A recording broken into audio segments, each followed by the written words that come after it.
నా భర్త తల్లి పేరు నీకుంది గనక బతికిపోయావు భూలక్ష్మి.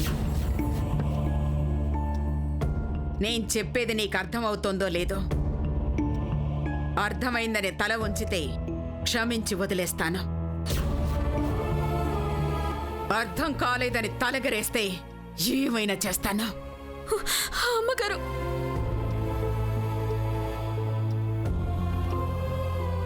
నా కొడుకు శ్రీపతి పుట్టినప్పుడు ఇంకొకడు పుడితే బావుందని కోరుకునేదాన్ని.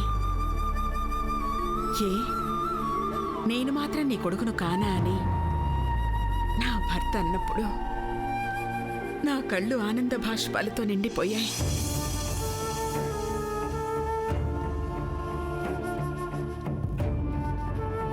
పద్దెనిమిదేళ్ల క్రిందట నా భర్త కాళ్ళు చేతులు నోరు పడిపోయినప్పుడు పసివాడనే అనుకున్నాను.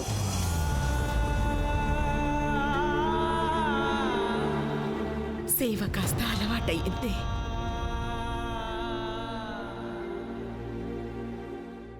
పసుపుతాడు బంధం ఇంకాస్త పెరిగింది.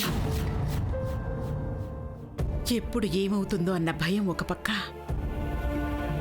మా ఎదురుచూపులు ఎప్పుడు నిజమవుతాయా అన్న ఆశ ఒక పక్క. ఇలా బతుకుతున్న మా జీవితాల్లోకి, మా ఇంట్లోకి నువ్వొచ్చావు. నిన్ను చూసి ఆనందపడ్డ ఆయనే అనుమానపడ్డారేమో తెలీదు. అట్ట అంటారేంటమ్మగారు? తాతగారు నన్ను చూసి ఎందుకు అనుమానిస్తారు? ఆనందించినప్పుడు ఆయన మొహంలో నవ్వు చూశాము. అనుమానించినప్పుడు కనుబొమ్మలు ముడిపడ్డం కూడా చూడలేకపోయాము. మంచి చేస్తానని మోసం చేశావు. అమ్మగారు, మందు పూస్తానని విషం పూసావు. అమ్మగారు,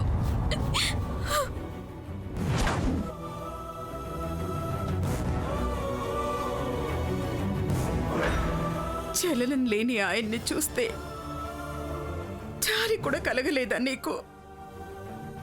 చాలి చూపెట్టోళ్ళు మీరు. మీ దయతోనే ఇడ బతుకుతున్నా.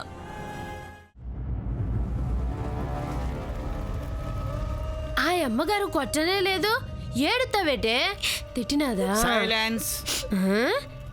నా భూమి ఏడుతా ఉంటే ఏమన్నాదని అడగకుండా నెత్తికోకుండా కూసోమంటావా? సైలెన్స్. నువ్వు ఉండవయ్యా సామి. ఐస్ క్రీమ్ అమ్ముకునేటోళ్ళలాగా మాట మాట కరుతానే ఉన్నావు. అమ్మా, గుళ్ళో మాట్లాడతామా? లేదు కదా, దేవుణ్ణే చూస్తాం. అలాగే లైబ్రరీలో పుస్తకాలే చూడాలి, మాట్లాడకూడదు. వెళ్ళి కూర్చోండి. నువ్వు రాయా భూమా.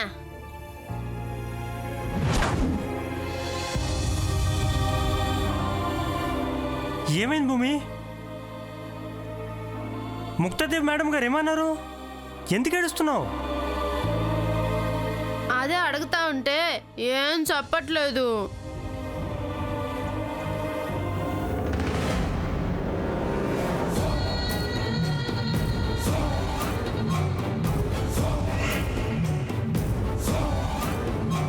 నాన్నమ్మ ఏమందో నేను చెప్పనా?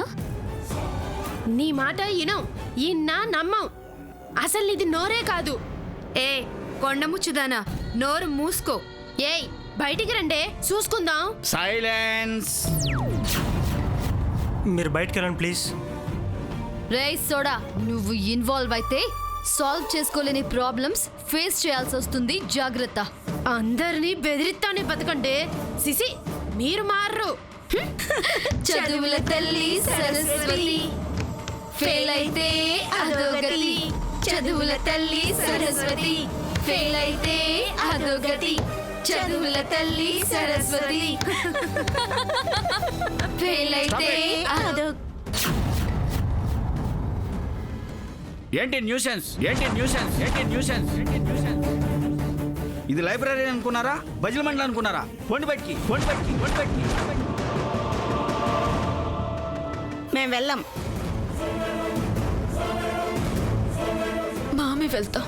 కొండమ్మ, సుబ్బయ్య పదండి.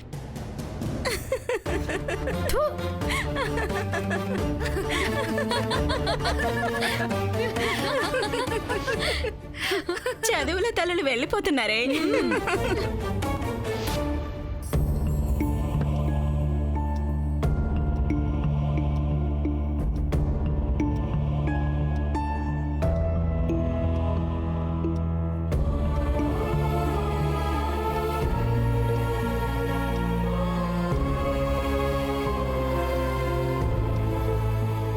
రెండు రోజుల్లో తగ్గిపోతుందన్నారు.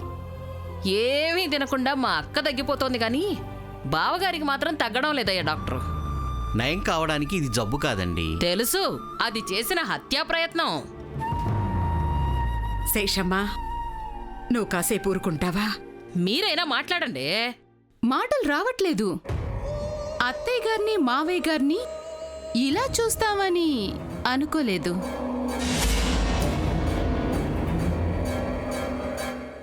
డాక్టర్ గారు, మా తాతగారికి నయం అవదా? ఏ మందులు సరిగా పనిచేయడం లేదు.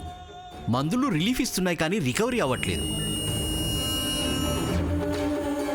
పోనీ ఏదైనా సూపర్ స్పెషాలిటీ హాస్పిటల్లో అడ్మిట్ చేద్దాం డాక్టర్. అదే బెటర్ ఏమో. కాళ్లకు రాసిన నూనెలో ఏ కెమికల్ కలిపారో అక్కడే తేలిపోయింది.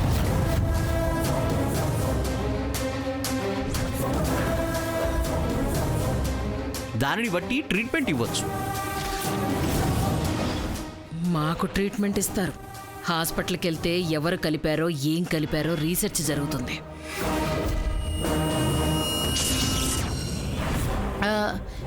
ఇంకో 2 రోజులైనా చూసి మందులు మారుద్దాం డాక్టర్. హాస్పిటల్కి వెళ్తే అక్కడ సిలైన్ బాటిల్స్ అని, ఇంజెక్షన్స్ అని, టెస్ట్లని మావయ్య గారిని చాలా హింసిస్తారు. అవును. నీ అభిప్రాయం ఏంటో చెప్పమ్మా. ఎవరి మీద? మేమెలాంటి వాళ్ళమని అడగట్లేదక్క. ఆస్పత్రిలో అవస్థలు పడ్డానికి బావగారికి సమ్మతమేనా అని అడుగుతున్నాం. సూదులు మందుల కన్నా మీ మాటలే ఆయన్ని ఎక్కువగా బాధ పెడుతుండొచ్చు. ఆ మాట కూడా చెప్పలేరు. అలాంటప్పుడు హాస్పిటల్లో జాయిన్ చెయ్యండి అని ఎలా అడగగలరు? మేమేమన్నావక్క, మమ్మల్ని అంటున్నావు? ఇటువంటి అన్యాయం చేసిన వాళ్ళు ఎవ్వరూ బాగుపడరు.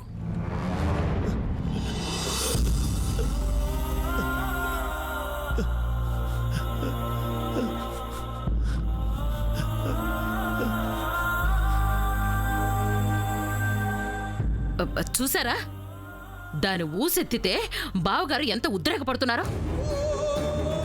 ఊరుకోండి బావగారు. మీరు ఉడికిపోతే బొబ్బలు ఇంకా ఎక్కువైపోతాయి. అమ్మా నువ్వు చెప్పు, హాస్పిటల్కి తీసుకెళ్దామా? వద్దు శ్రీపతి.